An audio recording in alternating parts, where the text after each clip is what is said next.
স্রোতের টানে বহুদিন ধরে ভেসে চলার পর সেই হৃদয় পৌঁছে যায় বর্তমান ওড়িশার মহানদীর তীরে। সেখানে বসবাস করত শবর বা সাবরা নামে এক আদিবাসী জনগোষ্ঠী। তাদের প্রধান ছিলেন বিশ্ব বসু। বিশ্ব বসু নদতীরে সেই অলৌকিক হৃদয় আবিষ্কার করেন।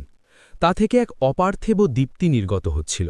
তিনি বুঝতে পারেন এটি কোনো সাধারণ বস্তু নয়। গভীর শ্রদ্ধায় তিনি সেটিকে একটি গোপন গুহায় স্থাপন করেন এবং নীল মাধব নামে তার পূজা শুরু করেন। এই রহস্য কেবল আদিবাসীদের মধ্যেই সীমাবদ্ধ ছিল।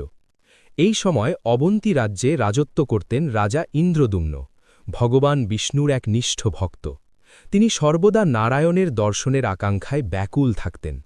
একদিন রশিদ নামে এক পরিব্রাজক তার দরবারে এসে জানালেন, ওড়িশার অরণ্যে নীল মাধব নামে বিষ্ণুর এক অদ্ভুত রূপ পূজিত হচ্ছে। এই সংবাদে উচ্ছ্বসিত হয়ে রাজা তার পুরোহিত বিদ্যাপতিকে সেই দেবতার সন্ধানে পাঠান। দীর্ঘ ও কষ্টকর যাত্রা শেষে